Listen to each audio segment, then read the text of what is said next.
Hello, everybody. This is the Horsehead Weekly, week 11. That's right, we are now 11 weeks deep in the season, and it is getting pretty cool because the Eliminator's going to be done next week. People are going to get eliminated next week from going to the playoffs, so going to start looking at upper bracket versus lower bracket for the losers bracket. We're going to start trying to figure out who's going to get buys, who's going to get what. And a lot's gonna shake out this week. I mean, I think week 11 is the first of the 3 weeks that are just gonna completely decide everything at this point. So let's just get right into it with what happened last week. And a couple things I want to point out from last week.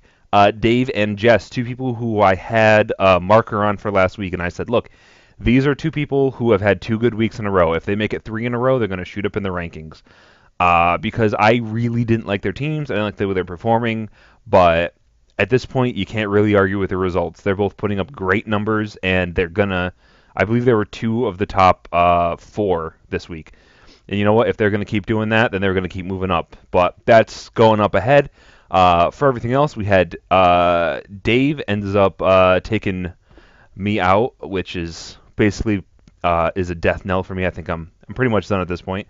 Tyler ends up beating James, which you're going to see as a pattern, as also Jerry ends up beating Malcolm, and Jess ends up beating Matt S. So every one of Kathy's kids ends up taking a loss last week, as well as Doug beating Nick and Mike beating Matt M. Which, I mean, no offense to Matt M, he put up a really bad number at 84, but you have to remember, this is a guy who has a Philadelphia stack, and Philadelphia did not play last week, so, you know, I'm just kind of ignore that 84.4 and move on with my life from there. So let's move on to the playoff standings, and let's see what we got going on here. So for the playoffs, as of right now, so if the season ended today, Doug would be getting the bye in the AFC, with the divisional winner being James, and the wild card going to Jerry. And in the NFC, we would have Tyler getting the bye, with Matt M nipping at his heels as the division winner for the other division, and the wild card would be going to Mike. And now you're going to be noticing, oh, what's going on here? We got some ties going on. How is this sorted? Well, as of right now, James holds a tiebreaker over Malcolm and Matt S. Actually, Malcolm and Matt should be flipped. Malcolm is second from the bottom, just ahead of me. And on the other side, we have Mike and Jess, with Mike owning the tiebreaker against Jess due to head-to-head. And speaking of tiebreakers, let's look at what the tiebreakers are, because I believe at the beginning of the season we decided that the tiebreakers would be done the same way they're done in the NFL. Naturally, that can't be done exactly the same, so this is how I ended up laying it out. And I think these are going to be our tiebreakers moving on in this situation, because I'm going to have to go in and redo the playoffs at the end of the season, because ESPN's going to just say, oh, hey, here are the top six teams, and this is how it works. No, ESPN, you know what you're doing. We have our own special rules with divisions and everything. So this is what we got going on. Number one, head-to-head. If you play somebody and you beat them, then there you go. You get in the divisions. You beat them 2-0, then there you go. If you went 1-1, well, then we move on to best win percentage in games played within the division. So if someone goes 3-1 and the other person goes 2-2, well, then the person went 3-1 because they are the best team in the division because they have the most wins in the division. If it's tied, they're both 2-2 or they're both 3-1. Well, then we move on to points for, points against, points scored in head-to-head games, points for in divisional games, points against in divisional games, and then a coin toss. Honestly, if we get past number 3, I'm going to be absolutely shocked. I can totally see two teams going 1-1 and then having a 3-1 or 2-2 divisional record, and this is how it's going to go. Of course, if anybody can show me that I'm an idiot and I don't remember that the tiebreakers, we said they're going to go one way or another at the beginning of the season, well, if you remember better than I do, then go ahead and let me know. I will adjust the tiebreakers accordingly, but this is what I'm going to be using for the tiebreakers for the remainder of the show, and until I hear better otherwise. Now, you're thinking, oh, this is just for the divisions. If you have, two people tied at the top, who's going to win the division? Well, for wild cards and buys, it's different because you have people from other people of the other division in the conference. So if there is a tie, and it's like a 3-way tie between, hypothetically, James, Malcolm, and Jerry for the wild card, that's how it ends up breaking out. What we're going to do first is, because Jerry's in a different division than the other two are going to have the divisional tiebreakers used on them until there is one person left, and then that one person is going to face off with Jerry in these tiebreakers. That's how they do it in the NFL. It's always you eliminate interdivision people and then put them up against other people in the conference as they fall. So again, number one head to head. I feel like that's just the best way to have the tiebreaker. I mean, at this point they're going to have played once, so for wild cards and buys, the only reason we're going to have to go by number one is if there's a draw, which is possible. It could happen. I mean, we use decimal scoring, so it's very, very unlikely, but it could happen. And if it does happen, then we have everything else, which is win percentage in division, points for, points against, blah, blah. But the only way that this is going to happen, because we only have two divisions, is if there is a draw. So for the most part, this isn't going to matter, with the exception of if the teams are tied in the same division, apply divisional tiebreakers. That's all I really have to read from the screen. So now for playoff scenarios. We're going to start off with myself. I'm eliminated from the playoffs with a loss or a Jerry win, and that goes for the remainder of the season too. So if I lose a single game or Jerry wins a single game, I'm out. Because my tiebreakers are kind of garbage, and that's just the way it's going to have to work out. I'm going to have to win out. Jared's going to have to lose out. I'm not predicting it's going to happen, so right now I'm setting my sights in the future, and I'm staring down Week 14 for my win and into the brawl that's going to take place at the end, but that's neither here nor there. Dave is also the only other person on the chopping block this week, and the only other person on the chopping block this week. They are eliminated from the playoffs with either with a loss and a Jess win, and moving on for the rest of the season. That continues. So any 2 losses from Dave or 2 wins from Jess, or a loss and a win, any combination thereof, and Dave is eliminated because he will no longer be able to catch up to Jess, who is currently. And I believe because Dave was a tiebreaker on Mike, there's something weird there why Mike isn't involved at the moment. But in the future, I think it goes the same way. I think he needs to not lose twice or have Mike win twice, or a combination of wins and losses with him as well. But ignoring all of that, let's move on to clinches. Doug's already in. He already made it. I believe Tyler. He's not a lock, but he's a soft lock because he needs either a win or a Jess or Mike loss. Either of them lose, or he gets a win for the rest of the season, he's in. If he loses out, Jess wins out, and Mike wins out, that's the only way he doesn't make it, so he's basically in. And Jerry is in a very similar position. He clinches a playoff berth with either a win or a James loss.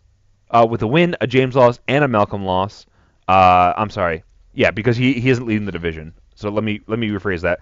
He needs to win this week, have James lose this week, and have Malcolm win this week in order to make it into the playoffs. However, that's kind of convoluted. We'll worry about that next week because I'm pretty sure that's not going to work out. But if it does, I'm pretty sure that means Jerry is in as the wild card, leaving Kathy's kids to fight it out for the last spot in the playoffs in that conference, the AFC. And then Jerry and Doug are just fighting over who's going to be the person with the bye. Speaking of byes, myself, James, Matt S., and Malcolm, sorry kids, we're dead. We don't have a shot at this point. Surprisingly, still alive is Dave. So go Dave. You still are alive for number bracket bye. You need 50,000 things to go your way, but hey, you could get there, so keep your chin up. We also have Doug able to clinch his bye in his division, in his conference, with any combination of 2 wins and or Jerry losses. So he needs 2 wins, 2 Jerry losses, or a win and a Jerry loss, and he's in. Jerry earns a bye with a win this week, only 1 more loss, or Doug win, so he basically needs to win out and have Doug lose out. Then he's in. If he wins out and Doug wins a game, well, then there's breakers. And if Jerry wins 2 games, including the win against Doug, and Doug loses out, then they go to breakers as well. And that's going to be pretty close, I think. But let's continue moving on because we've got a lot to get through today. We got the wild cards. Doug has already clinched at least a wild card berth. That was pretty self-explanatory when I said he has already clinched a playoff berth. Already locked up at least a wild card. Good job. to Doug in his first season. Can't wait to see you lose in the playoffs because, as you know, you're not allowed to win your first season. My first season, I ended up getting a win the entire year. So yeah, that was not good for me. And now you show up and be good. So get wrecked, Doug. Just you're not winning. You're not winning. Jerry clinches at least a wild card berth, as the same thing as before, with a win, a James loss, and a Malcolm win. And finally, Mike has tiebreakers over Jess in their wild card. That's something very important to keep track of because as the season progresses towards week 13, those little tiebreakers are going to be very, very, very important to keep track of. Moving on, now for who's winning what divisions. Tyler clinches with a win and a just loss.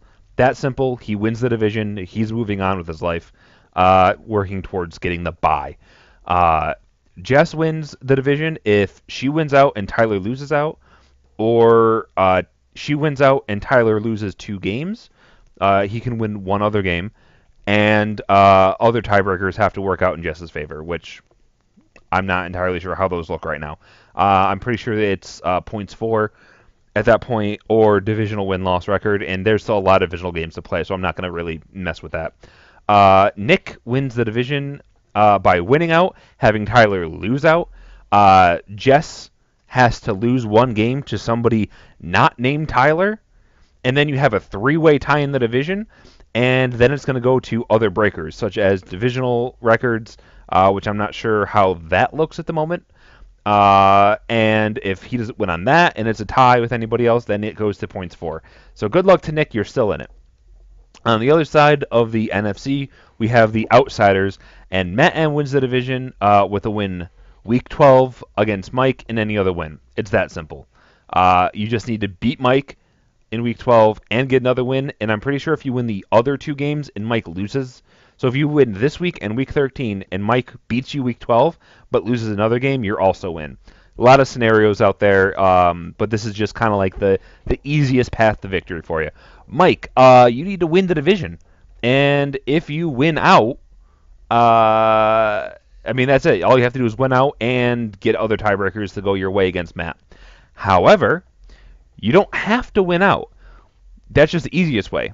You can also make it if you, without the other breakers, if you win out and Matt loses a second game, either week 11 or week 13. And if Mike loses out, you only have to win against him and one other game. And then you get other breakers, or other shenanigans can happen. Basically, you don't want that to happen, though, where Mike gets only one win against Matt, and Matt loses out entirely, because then Dave can win the division. He is still in it. He wins the division. If he wins out, Matt loses out, and Mike loses week 13. Week 11, I believe he plays Dave. So basically, you need Matt M to lose out, Dave to beat Mike to beat Matt M, and then lose his other game, and then you have a scrum of 3 teams fighting, and it goes to other breakers. Good luck to Dave. You're in a similar situation to Nick, which is a better situation than me, but not a good situation by any stretch. Moving over to the AFC, we're going to start with my division in the Skull House on the right. Doug clinches with any combination of 2 wins and or Jerry losses. We already went over that. Jerry earns a bye. That should have been changed to wins the division with a win this week and only one more loss, blah, blah, blah. I can't win the division. Basically, the way I'm looking at it, basically the winner of Skull House between those two is likely going to have the bye. It's going to be very hard from Kathy Kids to get it. And you guys are all tied right now. There's a lot going on. I'm not just going to sit around and compute every single possibility of wins and losses over the next 3 weeks for you guys and points scored and try to figure out how you're going to do it. That'd take me literally about 3 hours and 20 minutes. So this is what happens with Kathy's Kids, how they can actually, each one can win. James has the tiebreakers on everybody. Malcolm has not won a divisional game yet, which by process of elimination means that Matt S. has the 50-50 record right now. So they have one more round robin, and each play a different team from my division, Skullhouse. So let's see what the scenarios are. So for James to win the division, he has to win Week 12 and Week 13. That's it. That's all he has to do. He also has to win a divisional game and be even in wins with everybody else or any one person to be on top because he already has a 2-0 start, which means that if he beats somebody, he's at worst, if he beats Malcolm, loses to Matt S. Matt S. beats Malcolm. That puts Matt S. at 3-1 as well, and then he goes to other breakers. So any divisional game he wins, if he draws up against the other players in the division, then he's either in or on other breakers. And he also has another scenario where he beats me, Malcolm beats Matt S, and Malcolm beats Matt S. Hold on a second. What just happened? All right, I'm back. Okay. So he beats me. Malcolm beats Matt S. And Malcolm and Matt S. lose their conference games, so their interconference games against Skullhouse people. If that happens, James is still in. So there's a lot of crazy scenarios. Let's see what the other two have going on because, I'm just having fun here at this point. Matt S., you win out and James loses a game, you're in. It's that simple. That's just the easy way to do it because Malcolm can't catch you if you win out. Honestly, if any of them win out, they're in. Just because of the fact that they're playing everyone else in their division. So if they win out, by default, they're going to have more wins than everybody else in the division because they're tied and they play everyone else in the division. So that's a little bit weird. I think that means win out in the division and James loses another game. So if you win the two divisional games, lose the conference game, and James loses any other game, then you're in. And then Matt S. can win both divisional games and lose to Jerry if James loses to Malcolm. And he can also beat James, lose to Malcolm. Malcolm beats James, and he's even in wins on the top, and other tiebreakers then come into play because he will be at, I believe, 3-1, and James will also be at 3-1. Or no, they'll both be tied at 2-2. Yeah, they'll be 2-2 at that point. So a lot going on. Moving over to Malcolm, we have him winning out, and James and Matt S. both lose a game because he has the worst tiebreakers. If he wins out in division games, he still will be 2-2, which means that it's possible for James to beat Matt S. and still finish ahead of him. So it's rough for Malcolm, but he can get there. He also needs to, or he can also win both divisional games and lose to Doug if Matt S. beats James in Week 13 and Matt S. loses to Jerry in Week 12, because then Matt S. and Malcolm will be tied in divisional record, allowing Malcolm to actually that'll make so Matt S. will be at 2-2, Malcolm will be at 2-2. Yeah, so that's how that's going to work. It took me way too long to figure everything out for you guys. And also for Malcolm, if you lose a divisional game, and then the person who beat you loses Week 13, and both James and Matt S. lose in their conference games, you get in because you will just be ahead in record. It's very complicated. Hopefully next week, you guys, hopefully in Week 11 tomorrow, you guys actually do something to sort yourselves out and figure out what you're doing with your lives because this is way too complicated right now. So now that we're done with the big pot, the main pot with all the money in it, let's look at what the Eliminators got going on. And Matt S. and Jerry, sorry, you are done. You're out. You didn't even score 100 points this week, so you really can't complain, which leaves us with Tyler and Doug going into Week 11. 2 men enter, 2 men both leave, but one's got $50. It's that simple. So best of luck, everybody involved, which is Tyler and Doug. More luck to Tyler than Doug, but that's how it goes.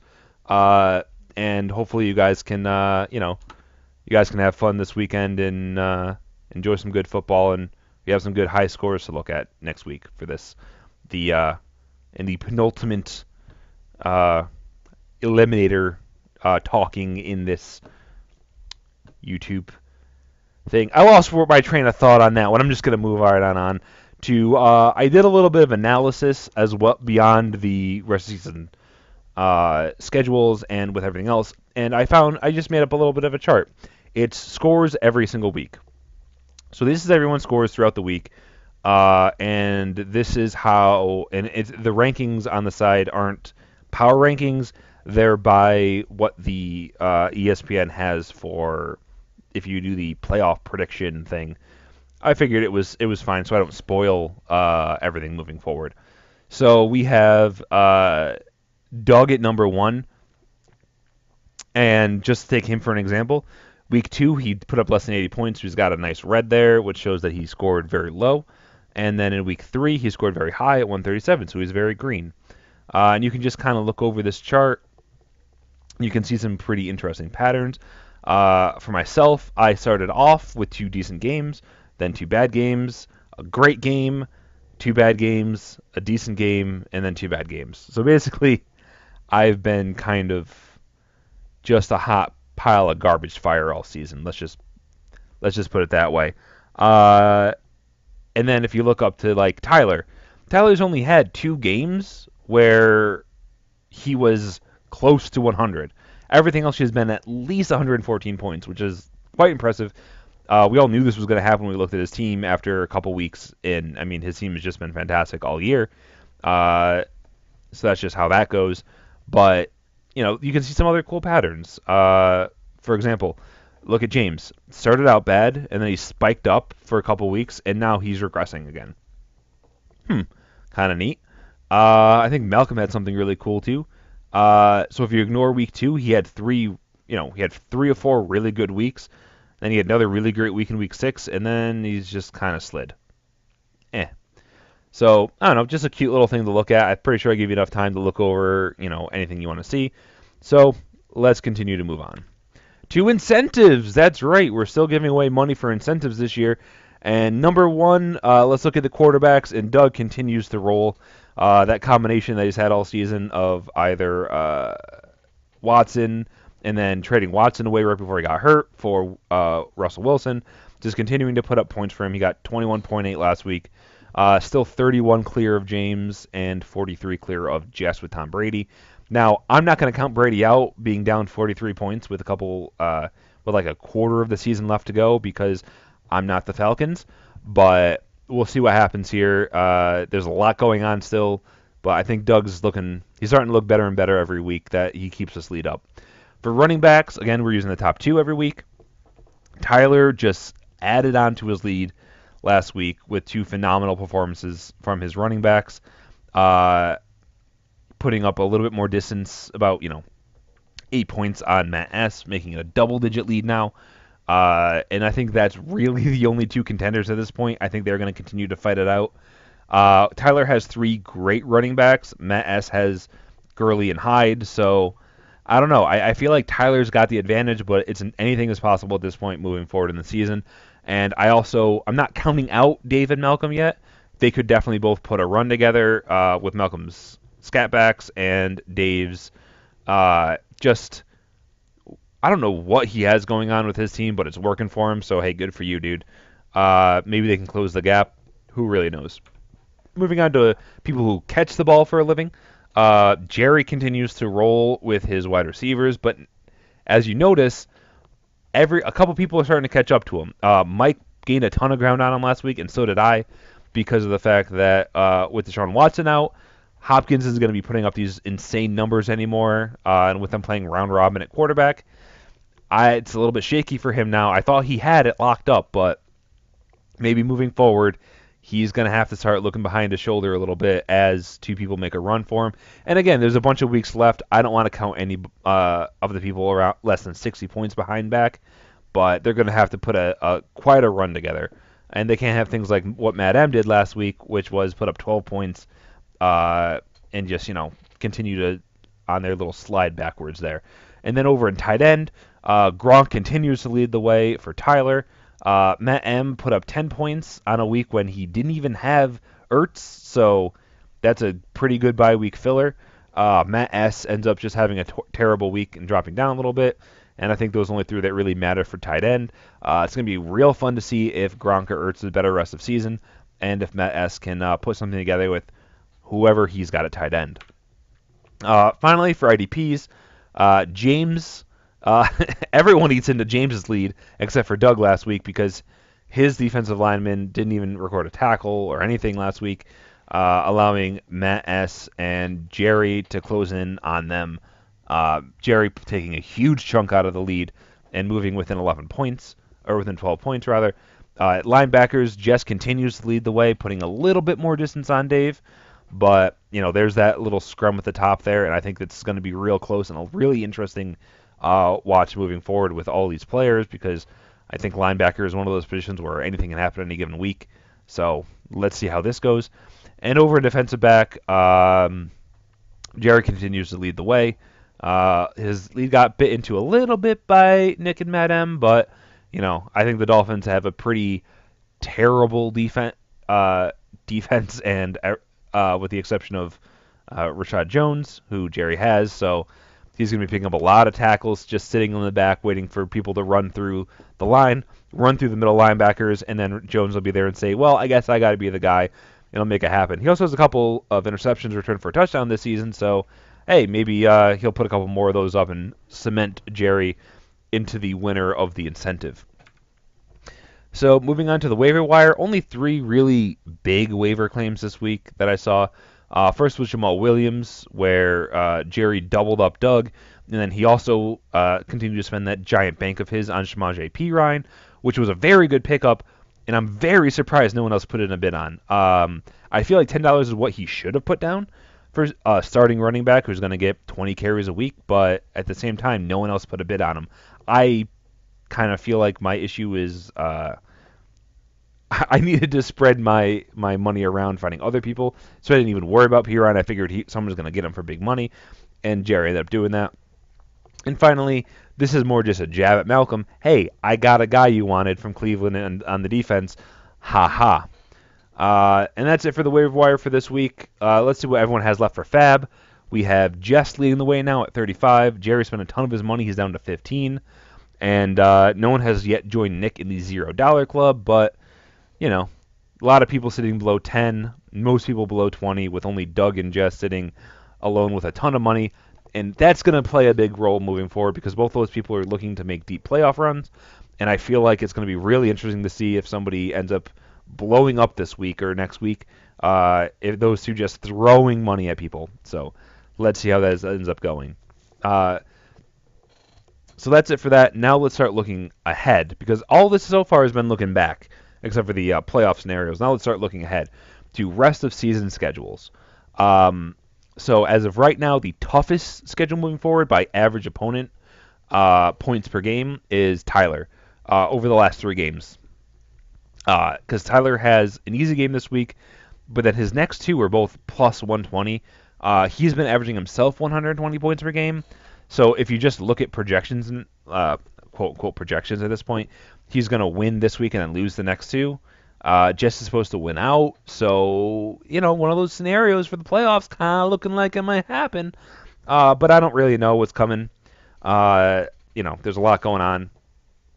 So, but yeah, Mike, poor Mike, his team has just been looking abysmal lately, and he has the second toughest schedule coming up for the next 2 weeks. He has, I think, the toughest schedule over the next 2 weeks. And then on the other end, we have James. James doesn't play anyone who scores more than 110 points for the rest of the season. They're averaging 104. He's averaging 110. So if you're looking, if you're Malcolm or if you are Matt S, that is, you might want to start getting a little bit nervous because James kind of has, it's looking like a pretty easy schedule. He also has the least wins because he plays me this week and then the rest of the division moving forward. So he has the easiest schedule for average opponent wins as well. I, on the other hand, am tied with Dave for the hardest schedule, and we are both in the worst shape win-loss wise. So, I mean, good luck to us with we have to win out to make the playoffs, but we'll see how that goes. Also, other things that are going on that are interesting. Jess, again, has a very tough schedule.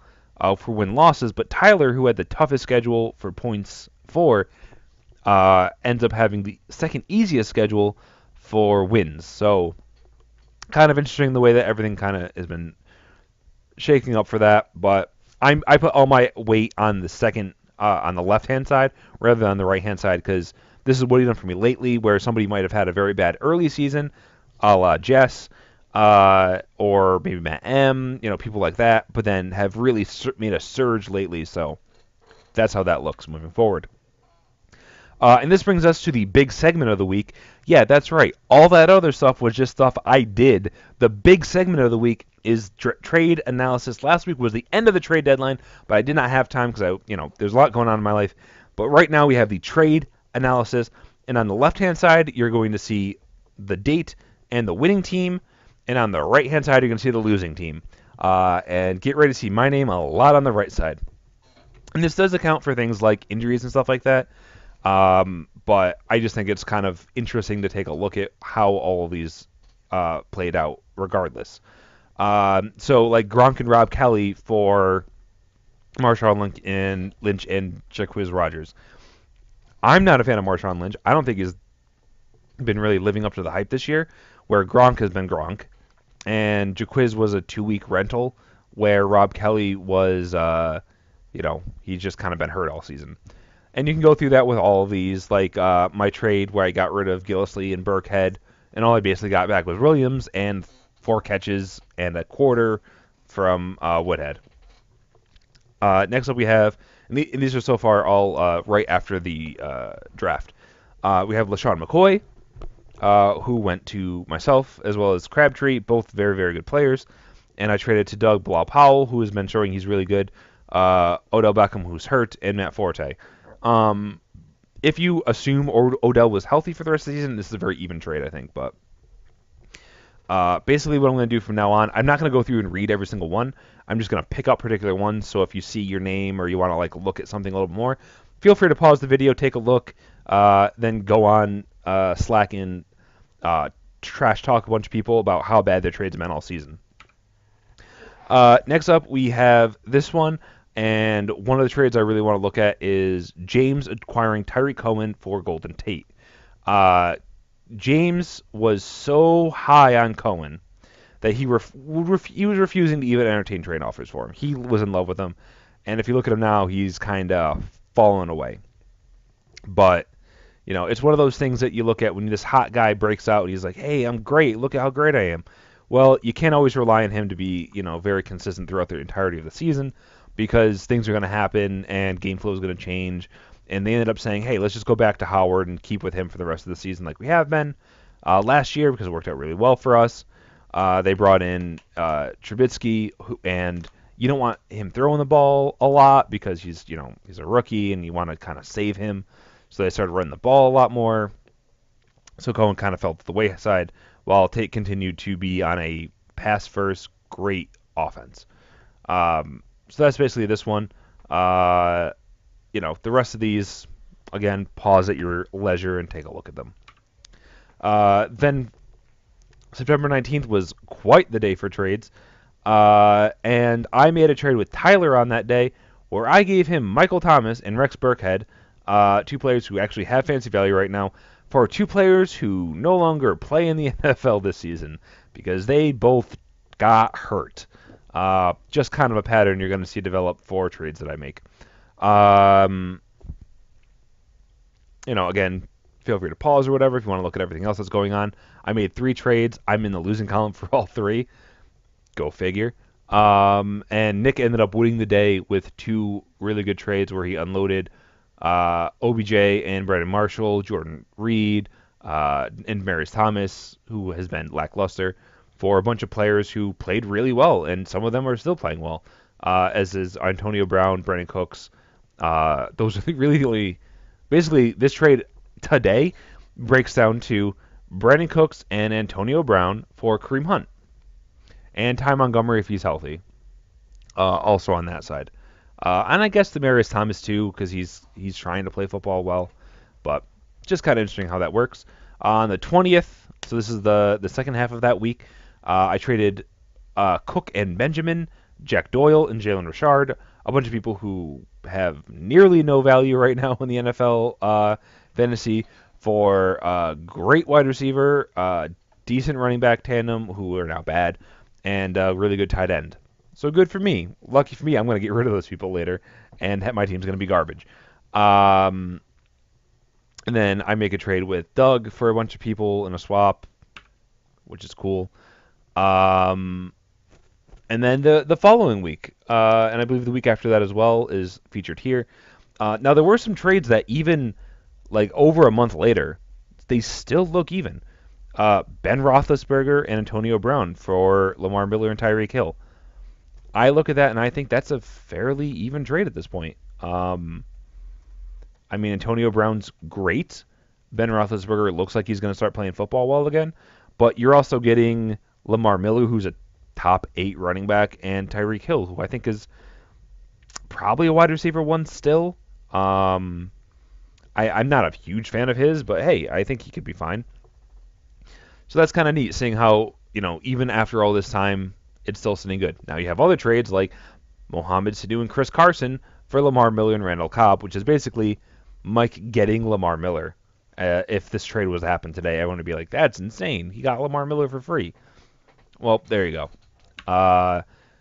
Moving on, we have more terrible trades made by me. But one I want to look at again, because it's kind of interesting, is the quote-unquote fleecing that happened with Darren McFadden and Ezekiel Elliott for Javaris Allen and Larry Fitzgerald. When it happened, everyone was like, it's a fleece, it's a fleece. And I'm really curious to see what people think about it now. Buck Allen is no longer really doing anything because you're getting Woodhead back, and Collins is going to start getting a bigger role, I think, versus Zeke, who's suspended. McFadden, who I don't even know if he's been activated as of late. I think they're ignoring him, using Morris and Raj Streeter or something like that. I don't know, whatever that guy is that Nick likes. So basically what it was I think it was like a 4-week rental on Ezekiel Elliott to help Malcolm make the playoffs for Larry Fitzgerald, who himself just signed a nice contract extension, so we'll be playing for the Cardinals through 2018. So good for him. I think retirement's coming soon, and seeing him continuing to play for the franchise that supported him all this time is really nice.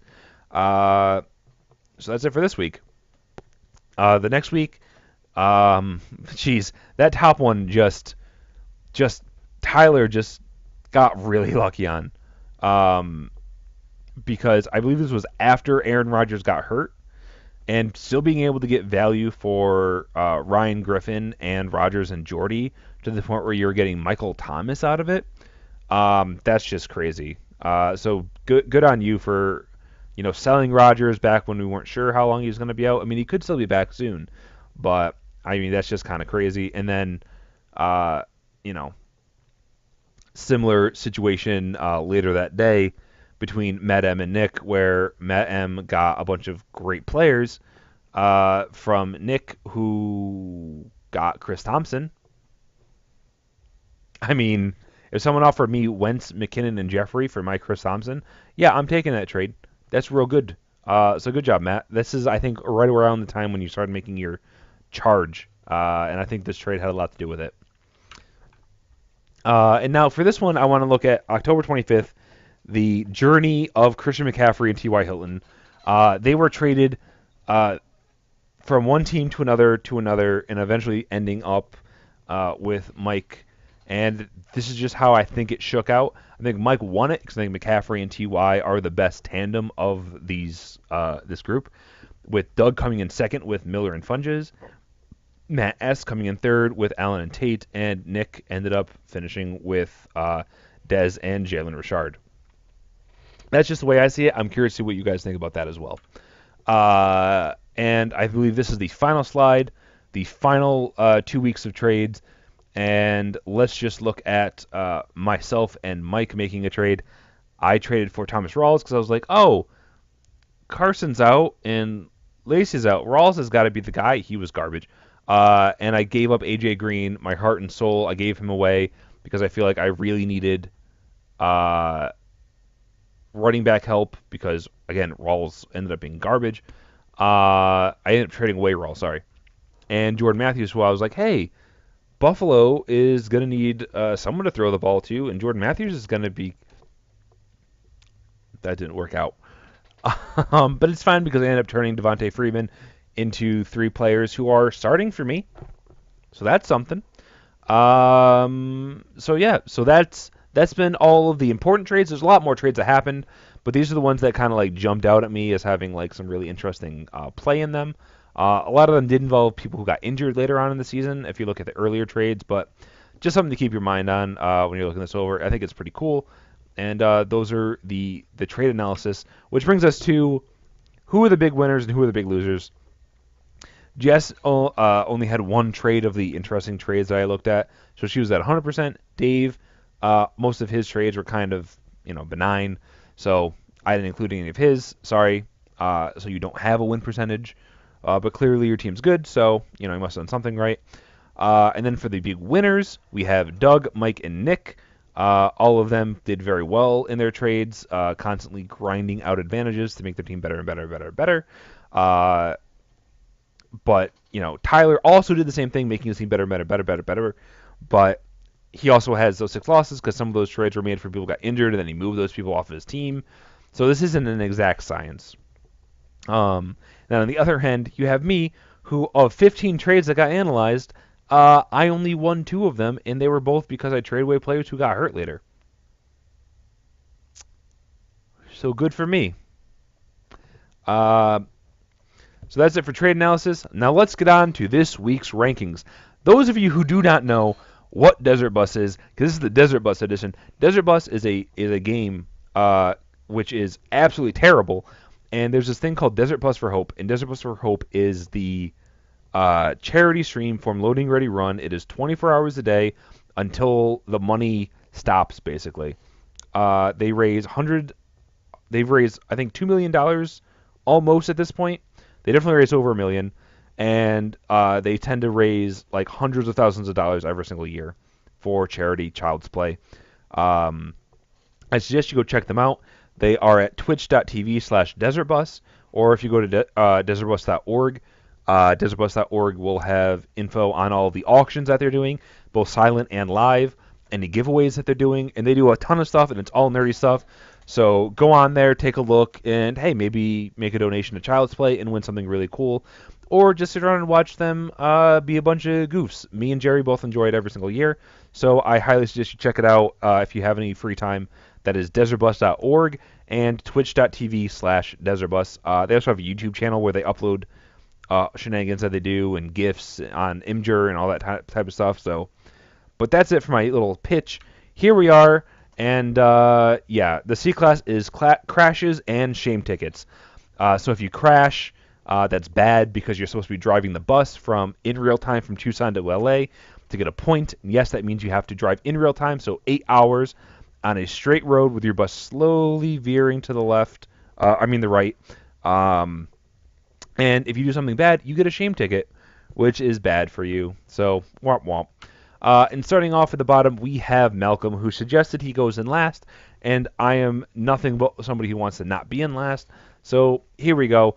Your team is not looking very good, and it's not really your fault. You had made some plays for people like Ezekiel Elliott and David Johnson, assuming your team was going to be very good and go to the playoffs.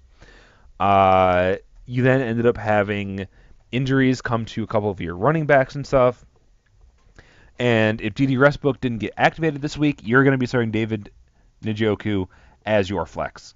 You do have Cam and McCaffrey, who are both playing very well as of late, but yes, but they're on bye this week, and the rest of your team's just kind of not pulling its weight. So, best of luck to you, man. You're still tied in your division for first place, on wins at least, so best of luck to you. At number 11, we have Mike. See, Mike's team, I still like it. I still think it has a lot of very, very good players. I mean, you got the number 2 and 3 wide receiver and the number 2 running back on your team. Ben Roethlisberger is starting to play very well now. I mean, I feel like your team shouldn't be in 11th, but your performances lately have been very lackluster. But I mean, I know after this week, I made these rankings before you played on Tuesday or on the Thursday night game. You're moving up probably because of just those performances, and I'm expecting Ben and Brown, who only have 2 more away games for the rest of the for the rest of the fantasy season. You're going to be looking really good. So expect yourself to move up soon. But for now, I gotta give you a hit and knock you down, especially because I mean you have, for the weeks that Ben does play poorly, you kind of can't do anything else because Tyrod Taylor isn't even the starting quarterback anymore. Jameis Winston might not play in the NFL anymore if this whole thing ends up becoming a bunch of not a bunch of like, becomes proven. I mean, right now it's accusations, so you got to take those very seriously. But if it's proven that he did something bad, I don't think the NFL is going to take any nonsense with him. So, best luck to you moving forward. And that brings us to me. My team, which is terrible, but hey, who knows? Maybe J.J. is going to be the savior I dreamed he could be. Dez is going to start putting up Dez-like numbers again, and I have hopes and dreams. They're not going to come true, but I have them, and they're nice, so deal with it. So moving on, we have the B class, and in Desert Bus, there's always the weird stuff. The nonsense that happens every week that you're just like, this is kind of crazy. And here you see some of the weird stuff. Like a guy feeding a face on a green screen shirt a burrito. It's weird. This is what we do. And at number 9, we have James, who continues on his slide from grace.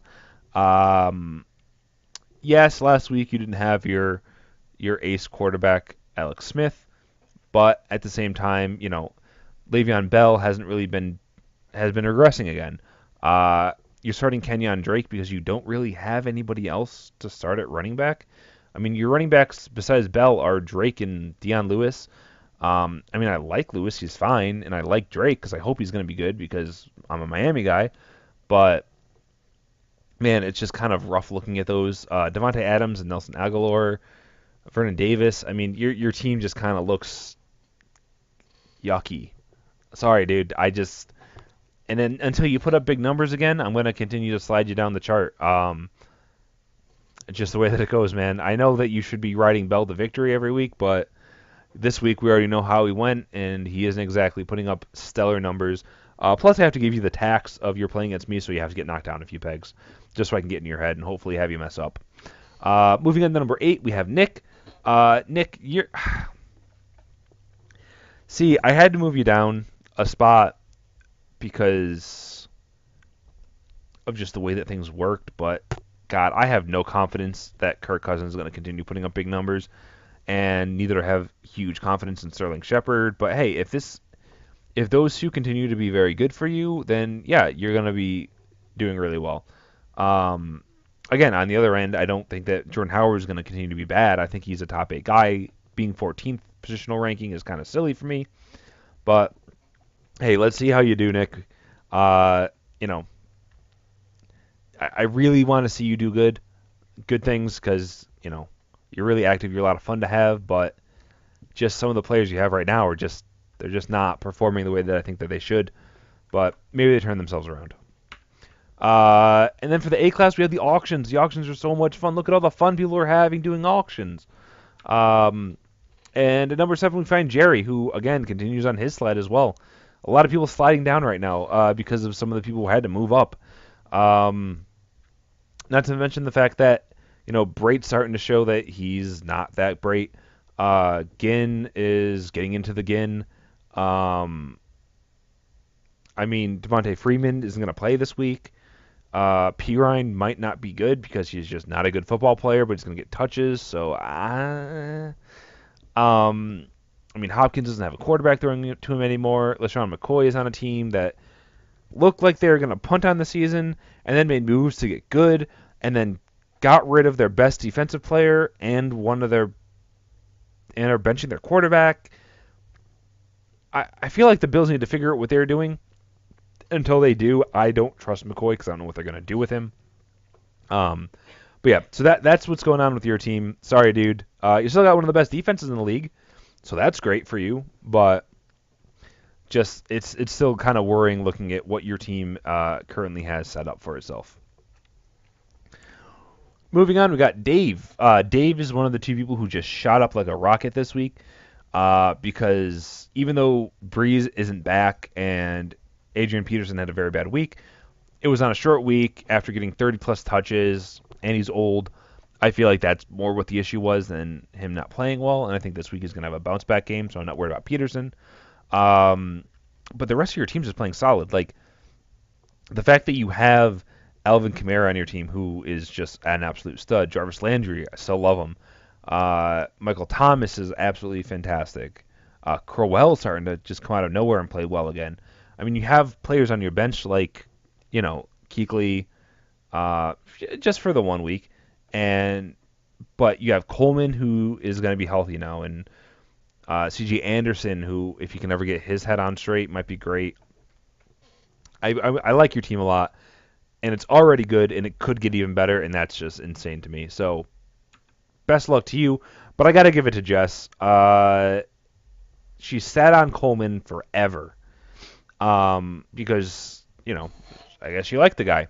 But he finally made that leap, as you saw with the injury coming to Freeman. And if Freeman's going to be out for a couple weeks, then Coleman is going to put up a ton of points because he can catch the ball, he can run the ball. I mean, just being the only back in that backfield is going to do a ton for him, and he's going to look great. And then you have Thomas, Thielen, and Cooper as your wide receivers that you're starting. I could gush about this team for days. It's a great team. I love it. It just took me a very long time to come around on players. I still don't like Marshawn Lynch. I'm just going to say that. But I'm starting to come around on a lot of your players, and if they're going to be this good, then you know what? Go for it. You got there. You're back up to 5th. You're making a run. You're making a charge. But you're not yet in the S class, which, when it comes to Does Bust for Hope, it's all about helping the kids. That's what you're trying to do. I mean, as you can see here last year, they were just they want to help the kids, and they had raised 286,000 after 106 hours. They think they ended up going for like 160 hours. It was crazy, and they helped the children, and that's what you want to see. So what do we got? We got Doug. He's basically the Eagles this year. A great team that just no one really thought was going to be as good as they are, and they're just kind of killing it. Don't know why I kept that in. I guess I just feel like he was like the Eagles, and I want to say something. Who knows? And his team is just... this is one of the 4 teams that I just look at. I'm just like, you're just absolutely stacked. The other 2 are good before, as well as Jerry's team is good. But this team, there's just no holes. And it's absolutely crazy what this team can do any given week. Especially when you are getting Greg Olsen back, and you got Funches, who's putting up big numbers. You got safety with Derrick Henry backing up Murray. I mean, your team's just one of the big 4. Second up, we got Matt S., who, again, one of these guys who just has an absolutely stellar team, putting up huge numbers every single week, just doing an absolute phenomenal job with team management as well, with people like Danny Woodhead. You're picking between Dak and Derek Carr every week, who, I mean, you can do a lot worse than that. And you have Burkhead and Allen backing up your Jarvis and your Gurley and Hyde. I mean, this is another team that's just absolutely insane. Moving on, I'm just going to keep saying the same thing. Another team, absolutely insane. As you can see by looking at the positional rankings, not a single person on Tyler's team is outside of the top 9. No one in double digits is starting for him. That's bonkers. Absolutely bonkers that he could end up pulling this off. I mean, if you do it just by positional rank, his flex is Leonard Fournette at 9th at running back. His team's nuts. I mean, he's got Robbie Anderson on the bench. He's got Jared Cook on the bench. I mean, and then he's got safety with all the backups, with the exception of the Mark Ingram backup. But that's because it's Kamara, and Kamara is just he's got so much value on his own. But again, another just absolutely star-studded team. But I gotta give it to Matt M again. Yes, he doesn't have those flashy numbers where he's like, "Oh, look at how great my team is," blah blah. This is somebody who's been managing his team extremely well and has continued to put up consistently great points week in and week out. I just love what this team setup is. And yeah, it could change after this week if, he ends up faltering and, which doesn't take much. It takes the Eagles having a bad week. But I don't think that's going to happen at Dallas. And I feel like Matt M might end up taking away the bye from Tyler, making him actually play a game in the first week of the playoffs for the first time in, I think, a while. Because I think he had to bye last year, too, and the year before that as well. Basically, Tyler's good at fantasy football. But I think his conference is going to be a very interesting one with Matt M nipping at his heels, as well as Jess being there too, and Mike even. So let's see how all that goes. So for this week's matchups, we're divisional games from now on. There's going to be 3 divisional games and 3 conference games for the rest of the season. That's just how it's going to work out. And as you can see here, this is what everyone has set up. And my game of the week, it's got to go to Matt S versus Malcolm because this is going to be a game that is kind of a must-win for Malcolm. He really can't afford to lose a divisional game or else he's basically out. So, yeah, just best of luck to these 2 teams because this is a super, super important game. Matt S with a win puts himself basically 1 win away from making the playoffs. At that point, he doesn't care what else happens if he beats Malcolm because if he beats James, then he wins. He could lose his conference game against Jerry? Jerry. I think it's Jerry. But he doesn't care at that point. So best of luck to everybody here in this. And as always, I will see you guys next week. This has been a long one, and my voice is killing me, so I got to stop. But, yeah. See you guys all next week, and best of luck in your games this week.